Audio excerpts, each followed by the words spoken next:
Hi, I'm Tanmay Mehta and this is Scales and States Weekly Laundry.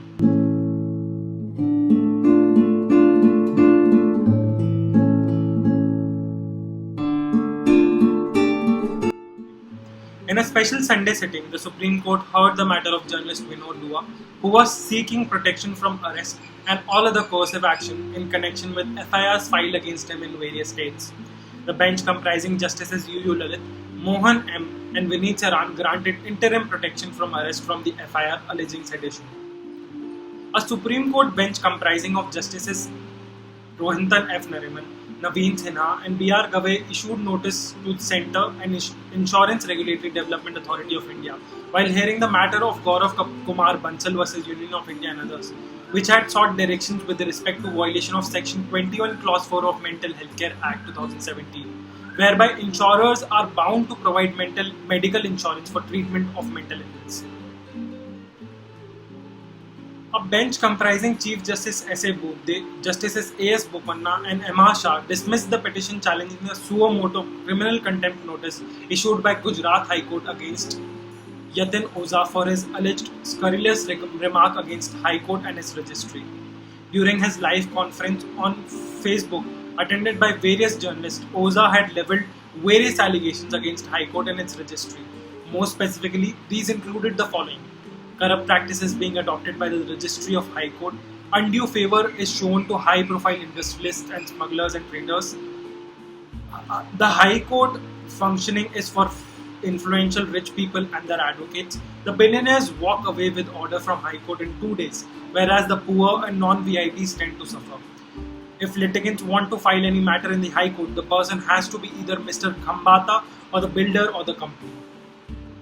A bench of Justices Sonia Gakani and N.V. Ancharia of Gujarat High Court observed that his scandalous expressions and indiscriminate as well as baseless utterances caused serious damage to the prestige and majesty of the High Court.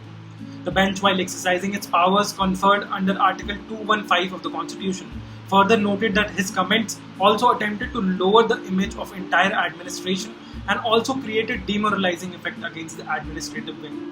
In light of this, the High Court of Gujarat prima facie found him responsible for committing criminal contempt in terms of Section 2 Clause C of the Contempt of Courts Act.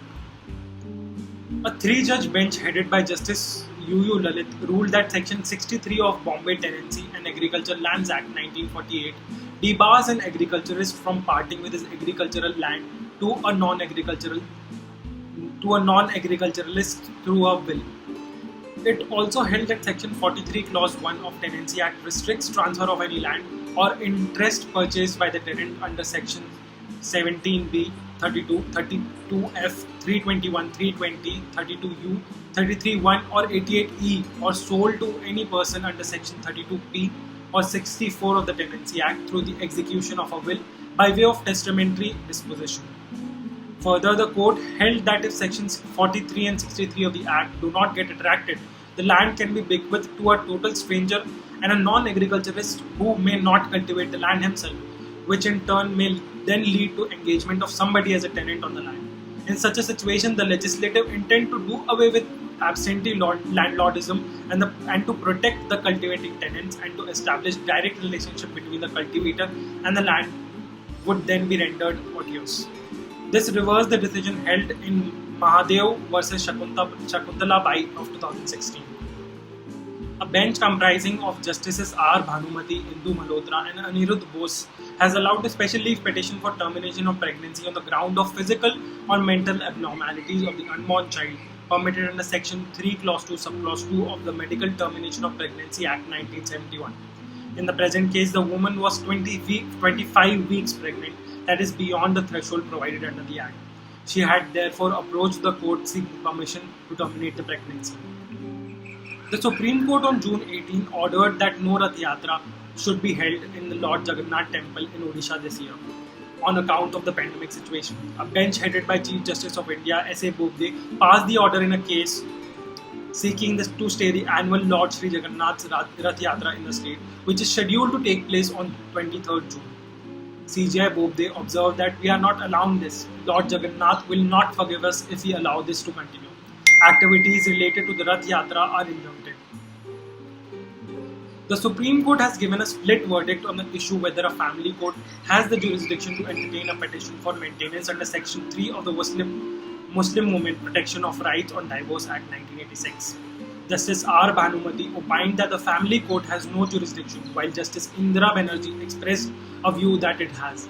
Therefore, a larger bench will be constituted to decide the issue. Referring to the provisions of the Family Courts Act and the Muslim Women's Protection Act, Justice Bhanumati said that the latter does not refer to the family court or does not say that an application under Section 3 and 4 can be filed before the family court. The judge also noted that an application under Section 3 Clause 2 of Muslim Women's Protection Act can be moved only before the first-class magistrate having jurisdiction in the area under Criminal Procedure Code. The Supreme Court has observed that it is the person in whose name the motor vehicle stands registered who would be treated as the owner of the vehicle for the purpose of the Motor Vehicles Act. The bench comprising Justices R. Bhanumati and Indira Banerjee observed that the National Commission overlooked the definition of owner in Section 2 Clause 30 of the Motor Vehicles Act 1988. In Section 2 Clause 30, owner has been defined to mean a person in whose name a motor vehicle stands registered and where such a person is a minor, the guardian of such minor. And in relation to a motor vehicle which is subject to a hire purchase agreement or an agreement of lease or an agreement of hypothecation, the person in possession of the vehicle that under that agreement. Punjab and Haryana High Court had heavily criticized police authorities of the state for using racial slur while referring to an African national accused in a case under NDPS Act. Justice Rajiv Naren Raina said that he was appalled to find the term Negro used while referring to an African national in the Challa papers presented under Section 173 of CRPC before the trial court. He further said that this pernicious practice must be stopped forthwith by taking disciplinary action against the errant officials.